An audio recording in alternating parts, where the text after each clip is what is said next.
பிஸ்மில்லாஹிர்ரஹ்மானிர்ரஹீம். என்னலாரின் அற்புதம்.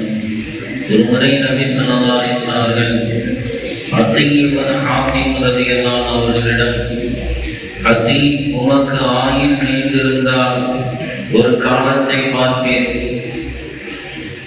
அன்று ஒரு பெண் தன்னந்தனியாக ஹைரா ஒரு ஊரிலிருந்து புறப்பட்டு கஅபா வந்து தவாப் செய்வாள்.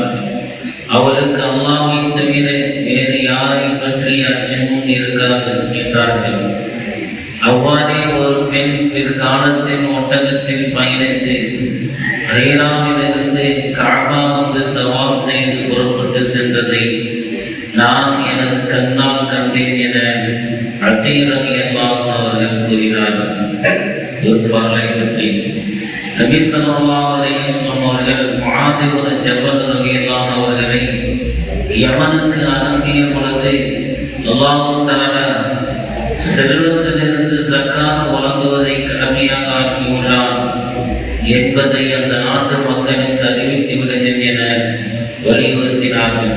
ஒரு சுன்னத்தை பற்றி நபி ஸல்லல்லாஹு அலைஹி வஸல்லம் அவர்கள் உம்மு குல்சூம் ரலியல்லாஹு அன்ஹா அவர்களை கபரில் வைத்த பிறகு மின்ஹா ஸலத்னாகும் வ ஃபீஹா நுஈதுகும் வ மின்ஹா நுக்ரிஜுகும் தாரத்தன் உக்ரா, இந்த மண்ணிலிருந்து நாம் உங்களை படைத்தோம், அதனுள்ளேயே நாம் உங்களை மீறச் செய்வோம், அதிலிருந்தே நாம் உங்களை இரண்டாம் முறையாகவும் வெளிப்படுத்துவோம்.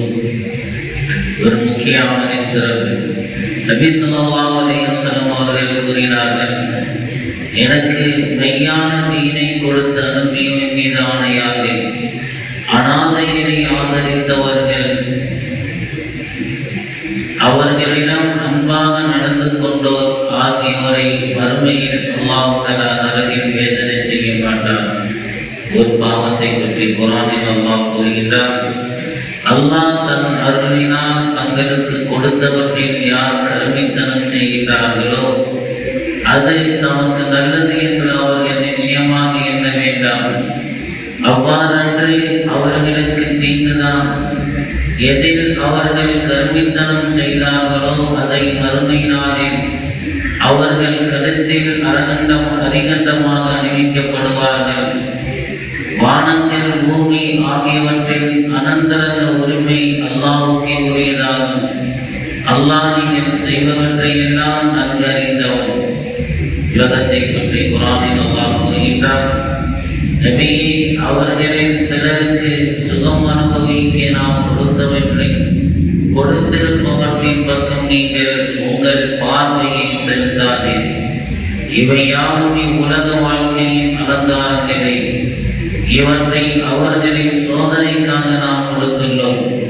மறுமையை பற்றி நபி ஸல்லல்லாஹு அலைஹி வஸல்லம் அவர்கள் கூறினார்கள், மறுமையில் நீதியாக தீர்ப்பு வழங்கியவரை கொண்டு வரப்படும். அவரிடம் கடினமான கணக்கு வாங்கப்படும்.